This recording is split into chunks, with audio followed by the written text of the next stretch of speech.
This is Kal Kat, the Calcaster. I thought I'd chime in as our on the state of Star Trek in response to Jesse Gender's interview with the What Culture people, or at least to talk about the interview with the What Culture people. Yeah, the state of Star Trek, 59-year-old show.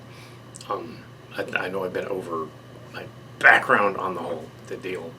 Yeah, but in brief, I was introduced to the classic Trek at the age of 3 or 4. The earliest thing I can remember is Kirk and Spock on the screen. Reruns of Star Trek in the 70s and the cartoons, the animated series, TOS and TAS. And by the time I was a teenager, around the same age as Will Wheaton, I think he's a little younger than me. And yeah, he's a little younger than me. And so probably about younger than Robbie McNeil. I'm younger than him. Will Wheaton, I'm a little older than Will Wheaton. Anyway, so yeah, the Next Generation. Teenager was the Next Generation, so I was the Next Generation watching TNG in the 80s. My favorite TOS Star Trek movies were Star Trek 2, Star Trek 4, and Star Trek 6, and First Contact. And Star Trek 09 I didn't mind. That was okay. Star Trek Beyond I didn't mind. That was okay. I've done many reviews of a lot of them, probably not directly. In the 90s, there was a very rare instance of a Star Trek writing contest for fans. It was very rare because it was a little after the writer's strike, and they were like, "We want new blood," so they had a writing contest. Submitted to DS9 and Voyager, which was brand new. Voyager was brand new. Deep Space Nine was about a year and a half old. And although they were rejected, they had letters that had been lost since then, and the rejection letters lost too. That indicated that I liked Star Trek and knew the characters. Yeah, most fans like Star Trek and knew the characters, so it's not like that's amazing. You lose the character. But now, since we've been doing Starship Chimera, Starship Locations for about 6 years now, 7 years almost. Funny, 2000. Almost 6 years now. I've been doing versions of this fan film series for years. I would say we actually have evidence that, yes, this guy and his friend Mark's Cards, Adam Brown and John Yeager are real names, Kal Kat and Mark's Cards, we know Star Trek. We really, really know Star Trek, more so than they imitated on Big Bang Theory. Like a lot of other fans, we know Star Trek and that's cool. Lower Decks is awesome. Prodigy's awesome. Strange New Worlds had moments of being awesome, but in some cases it was not so awesome. The Gorn, they did wrong. They did it like Alien. And they did wrong. I think I've said this before, that half of the movies have to deal with some sort of villain threat going on, and that's how you do a movie. I think that's not the way to do a movie. I think that's too much like a superhero thing. If you got to fight a supervillain like Khan or something, don't do that. Super weapon is the other cliche that they've done over and over again.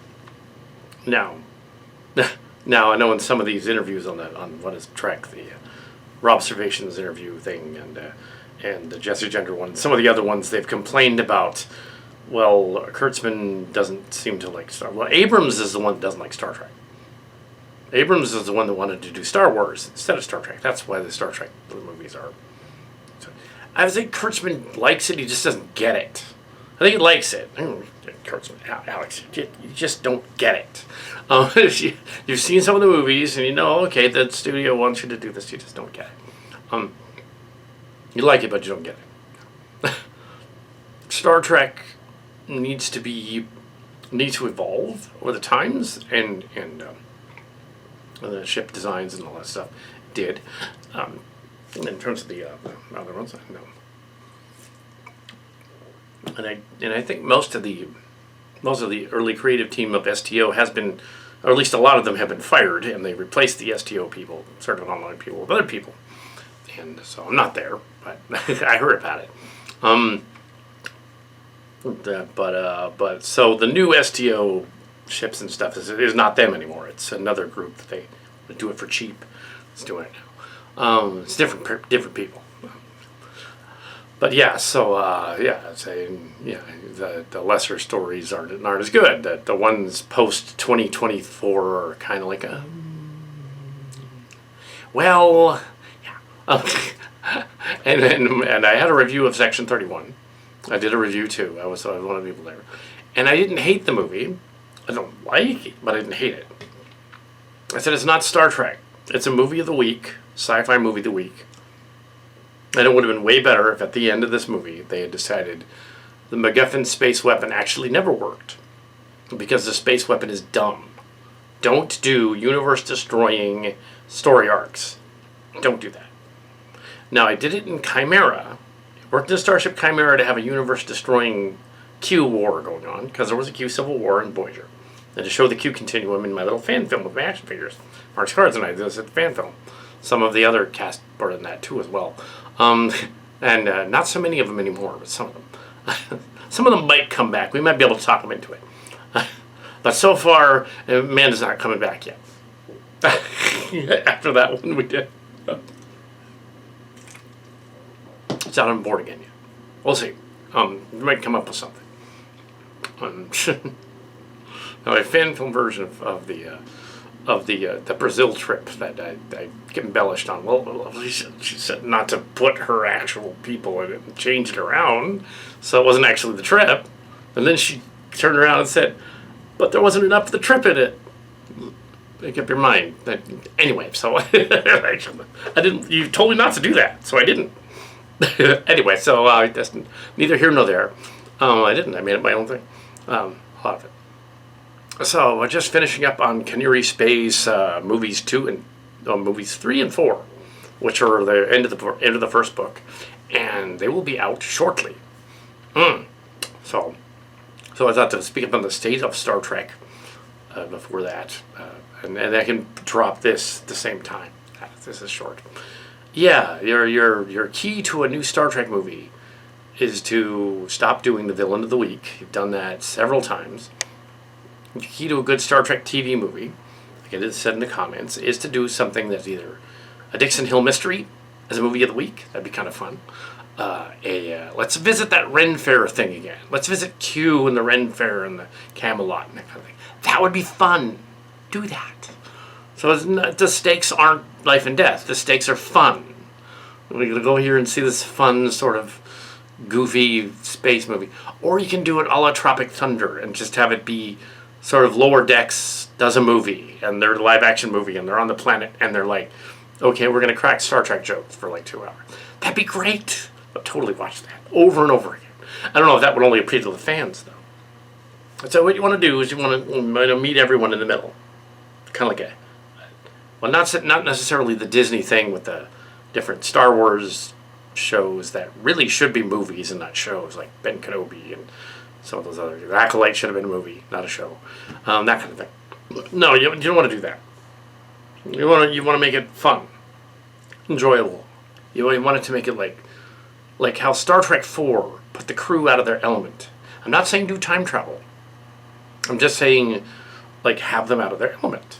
But put them on a colony planet where you can totally get away with that in a Star Trek story. You can go to a colony planet where, oh, it's like the 21st century here. That was the problem with Picard Season 2, is they literally went to 2024. Now, they should have gone to a planet that had a 21st century thing, not done the time travel-y, other dystopian state and all that weird stuff. Well, they were trying to do silly Trek, but they didn't ask me, and that's why it didn't work. They kind of asked me with Season 3, and all the main thing I complained about that was light up the ships a little bit so you can actually see them. Bright colors. That might be cool. You can see the bridge. It looks like a dark dystopia on the bridge of the Titan A. Why does it look like that? It should be bright, shiny, exciting. It's muted in here, but yeah, not muted, you know. But you can see it. Yeah, and and two people talking in a room, and you film one side or film the other, and it's like, don't do it that way, it's boring. And then they had to do these weird crash zooms all the way through Section 31 with the weird visuals. I would have been like, okay, make the MacGuffin at the end of the story be that it doesn't really work, and Giorgio's character was lying. Like, oh, this is the super weapon that was going to destroy us all. Ah. And then it doesn't work, and then they're rescued because it didn't work. It didn't do anything.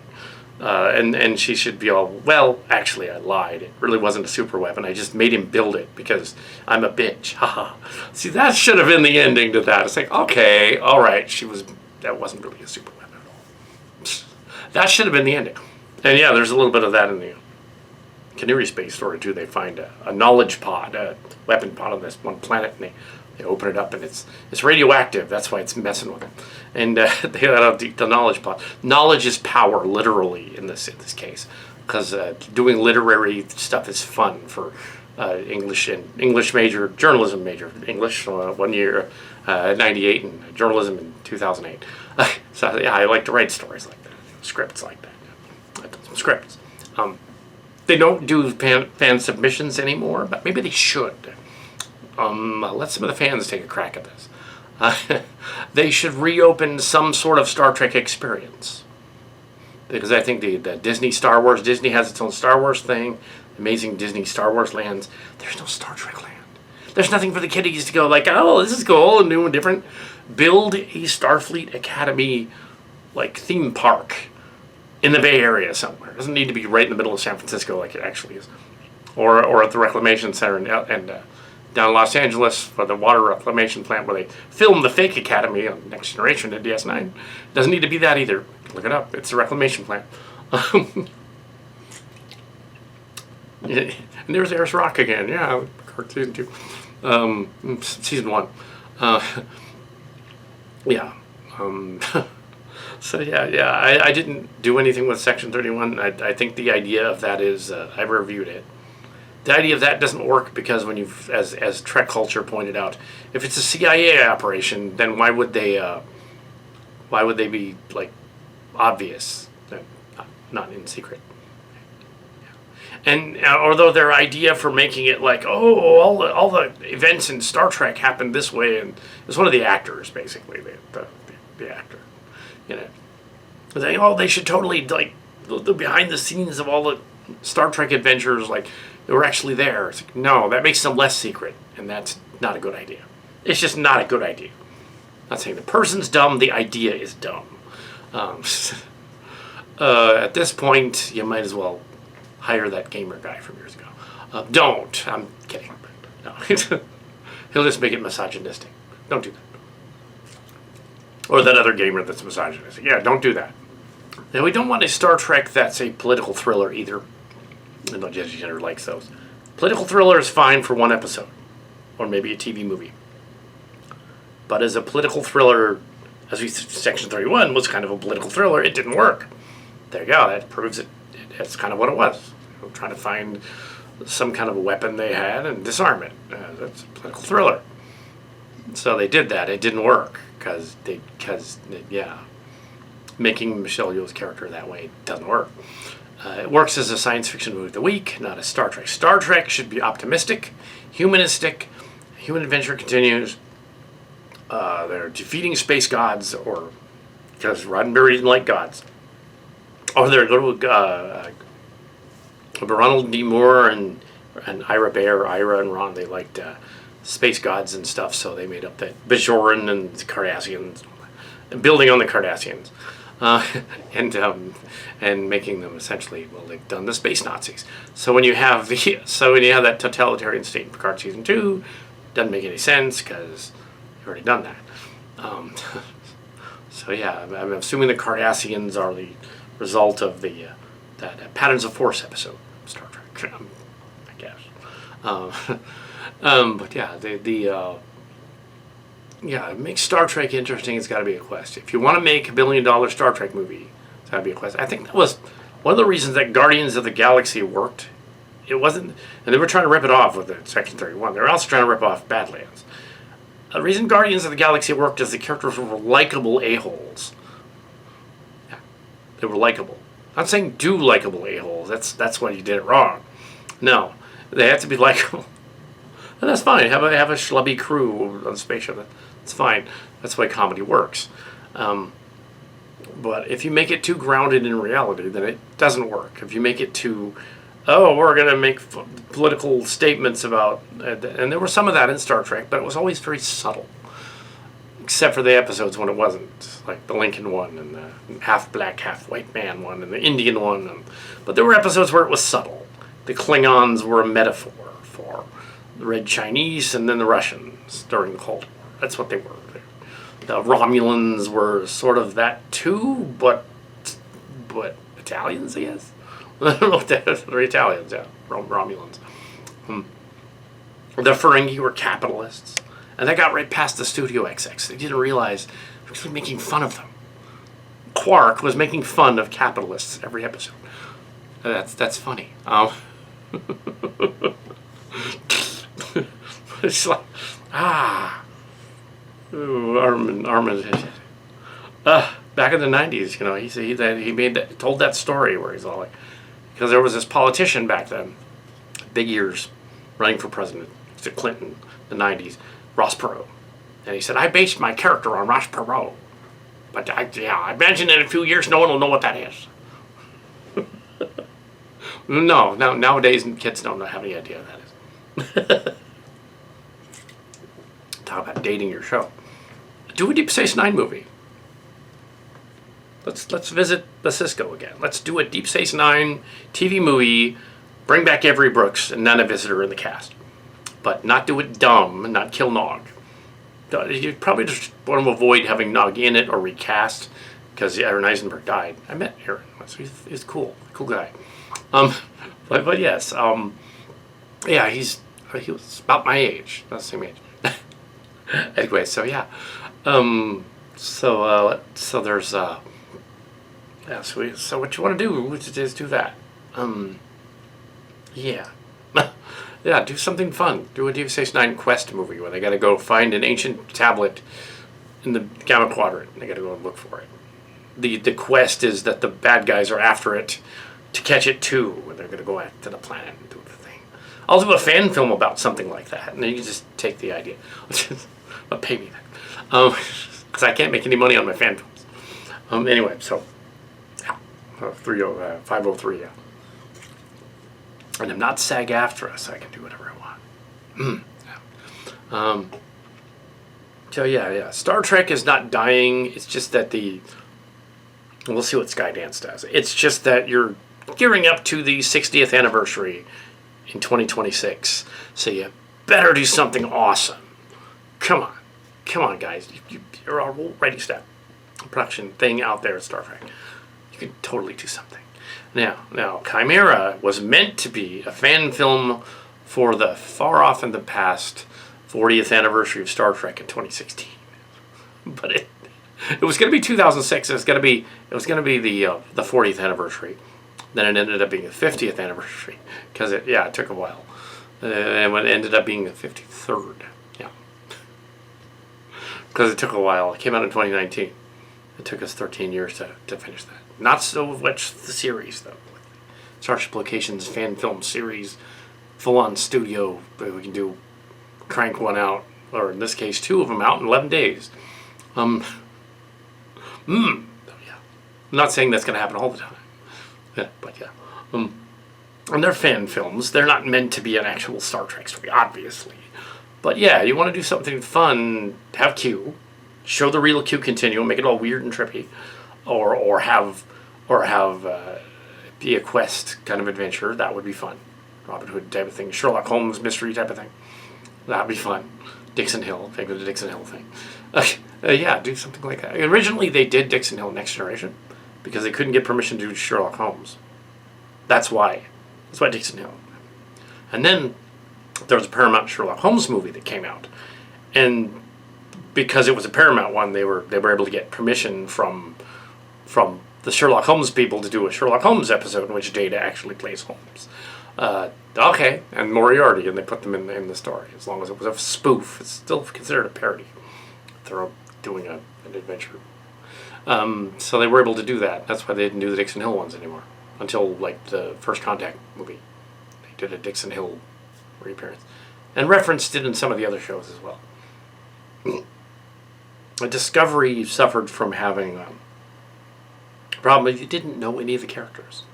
They waited until the 5th season to happen to mention that some of the characters had backstories. No, you introduce the backstory right away. And Strange New Worlds kind of does that. Kiva Goldsmith and those guys. Michelle Paradise, Michelle, you should have introduced those characters. Let us know who they are. I'm not going to suddenly get on the hate bandwagon and go, no, they completely ruined it. They just didn't somehow have experience, even though they're in Hollywood. They should. They should know. I mean, should know how to do that. You got a show. You have your showrunner. What's the deal? Make it work. Introduce your characters. Have them do stuff. Tilly and Berman and Saru, that's it. That's all the people we know. Book was an excellent character. But yes, but yeah, your captain wasn't as exciting as the other characters around them. That's not good. Let's be more like Voyager. Janeway was the matriarch of the ship, and the others were around her. And, well, that kind of thing. Voyager didn't always work, but it worked with that. It worked with the idea that she was sort of the lady boss, matriarch of the ship. It worked. Cisco was probably of all the Starfleet captains, probably the most interesting, based on of the newer stuff, based on how he operated. So it hasn't been done before. Patrick Stewart said Picard was different than Kirk. People freaked out. Oh, he's different than Kirk. Not swashbuckling. He's 47 something. Well, the character was 57, but the actor was 47. And so they had like them doing these things, and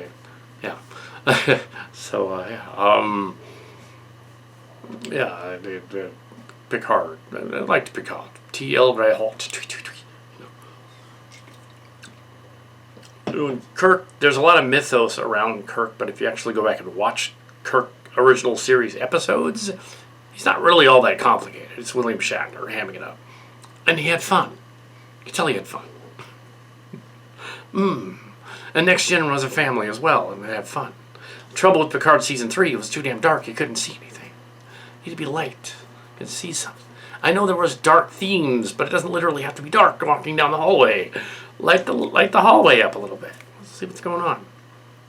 So they would have seen the bad guys coming if they would have turned the lights on. Oh, lights. Oh, shit. That's a bad guy over there. Shoot him. Yes, don't go powy plooey. Do a fun adventure story. Take elements of a fun adventure story. I'm not saying go on a Lord of the Rings 3-hour quest.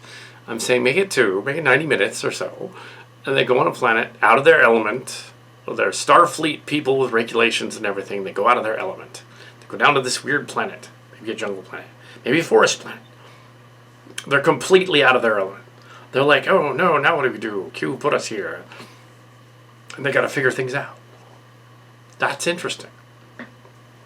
There's your next Star Trek movie. There's your 60th anniversary movie. There's your movie that's going to go, oh, wow. It'll bring fans and non-fans back. Fun, exploring the human condition. How can they survive on this planet together? It's not really they're not really going to die. It's just how will they survive on the planet together? and get rescued by the ship, the beacon out there. They got to get to a beacon or something. Not exactly like the good robot, but the wild robot. But something like that. Yeah, something fun. Don't rip off the flow though, with the cat going on a similar quest. It's not really what I'm thinking of. I'm thinking of more like the crew does a Ren Fair type of deal when they're out of their element on a planet where it's primitive and they have to get to a certain point to get back to the ship, get a transmitter back to the ship. So it's not time travel. They're just on a primitive Earth-like planet. Yeah, that'd be fun. And you get to the end of the movie and you're like, that was a really, really fun Star Trek movie. Fun space movie.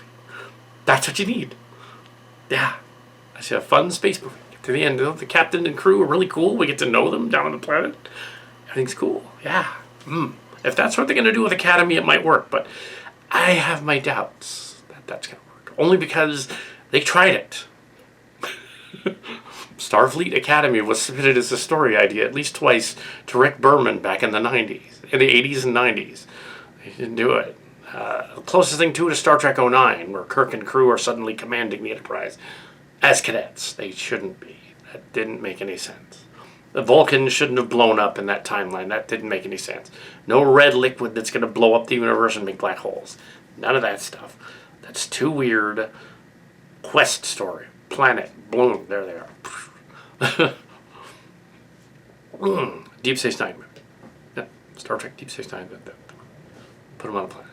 Maybe on Bajor. They've never actually gone down to Bajor for very long. Put them on Bajor.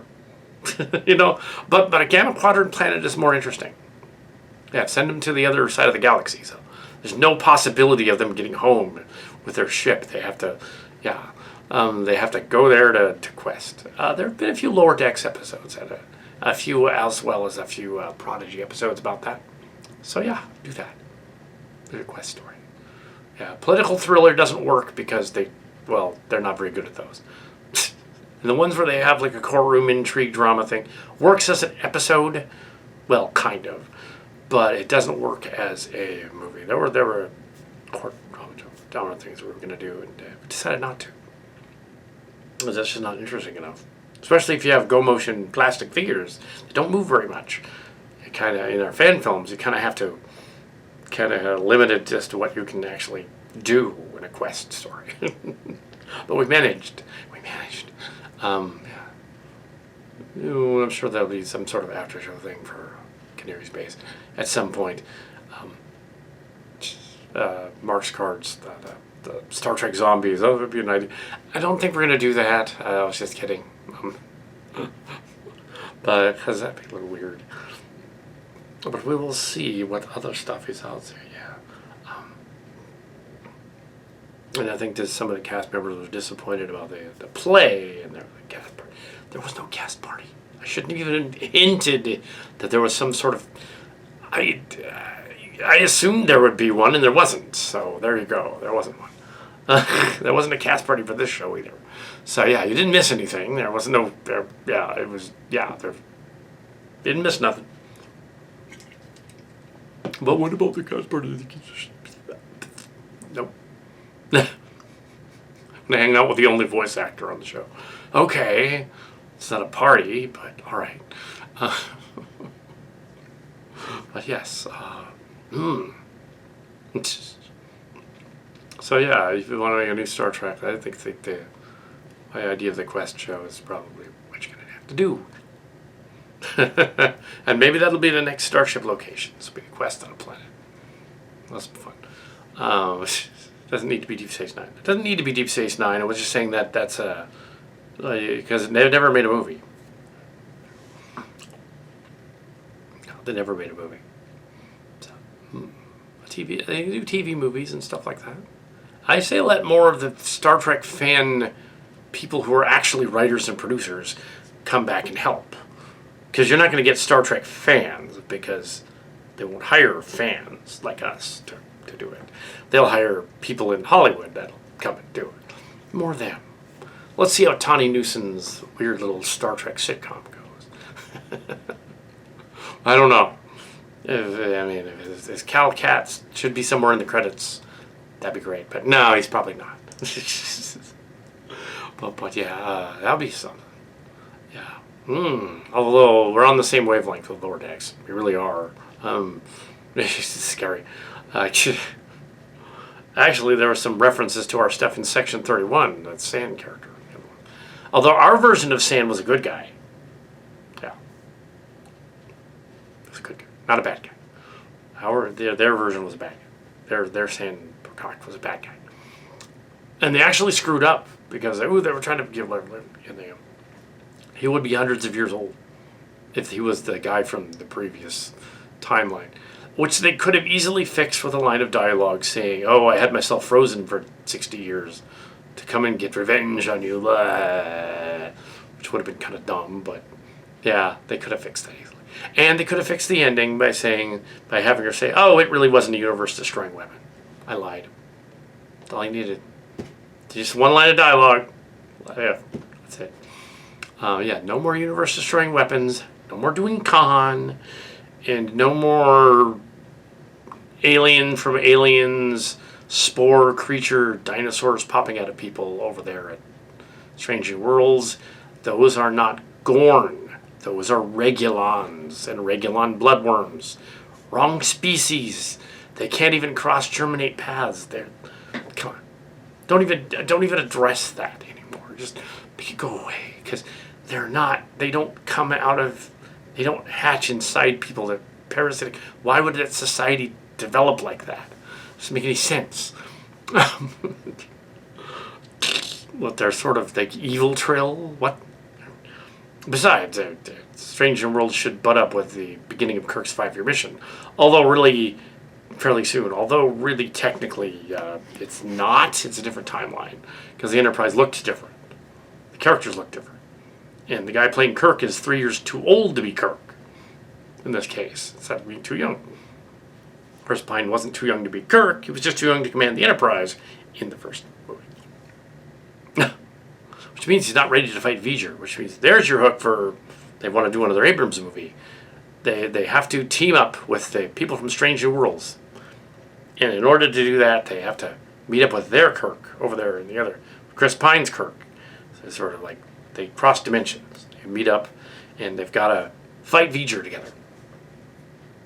Okay, there's the universe-destroying threat. Good, No, don't do that. Don't. V'ger destroys Pine's Kirk's universe and the Earth, so they got to go back to stop it from destroying the Earth with Strange New Worlds people, which would be the plot of the backstory behind their appearance in one of my stories, Fantoma and Clerks, the story, DC Fontana and Clerks story. Fanfic story. That angle didn't work too well. Although, strangely enough, it did predict the rise, fall, and return of the Donald. It did. Because one version set between 4 years and the other, there's a 2296 and 2299, and they send him off to space, whatever. And then in 2299, they do it again. Yeah. So. Anyway, so, yeah, it doesn't really make sense. But yeah, don't do the V'ger thing. Don't take that as an idea. It's not a sponsor. Star Trek can continue. You need to come up with an awesome 60th anniversary movie that appeals to all fans and new people. That is another problem with these con stories over and over again. That doesn't appeal to new people. They aren't going to know who that is. He's not the Joker. He was in one episode and in one movie. He's not the Joker. And then in another movie in a remake, it didn't make sense because he didn't have the old age thing going on. Kirk was supposed to be reaching 50. He's middle-aged. He fights Khan again after 16 years. That was the idea. That's why that worked. Well, that's one of the reasons it worked. It also worked because it was low budget, and, well, they couldn't get Ricardo Montalban to stand up for very long because he had a bad back. So they had him sitting in a chair the whole time. True, look it up. Also, they were originally going to make Saavik half Romulan, and they decided to drop that. So she's just Vulcan with some emotions. Although they didn't screw up Rachel Garrett, she is the right age if the Section 31 story takes place in 2324. And the star date is correct, too, because it's the new TNG star dates. 1292 is the correct star date for about 1,000 points past Stardate 0, which would have been 2323. Stardate 0 cycled over. It works. Now, why they didn't change it in the distant centuries, I don't know. But if you change it again. Or why they didn't recalibrate the warp scale. I don't know. Q Enter Time Future. We need a Q movie. A DS9 Q movie, Picard movie, and poke fun at that whole thing. I think that would be fun. And the Cisco comes back. Even though they didn't think of it at the time, the reason Cisco was able to punch Q is because he was half alien. Turned out he was a prophet at the end. That would actually make sense. It accidentally makes sense. It's like, oh, okay, yes, the reason Q calls him out, he's like, yes, the reason you were able to hit me is because you're half alien from that prophet planet thing. So you have powers, you're a demigod, like me. Ah, I knew that, Q. I just didn't know it at the time. I guessed. Then Q says, what are you going to do, ravish me? He goes, I might. And then it becomes a Slash story. Anyway,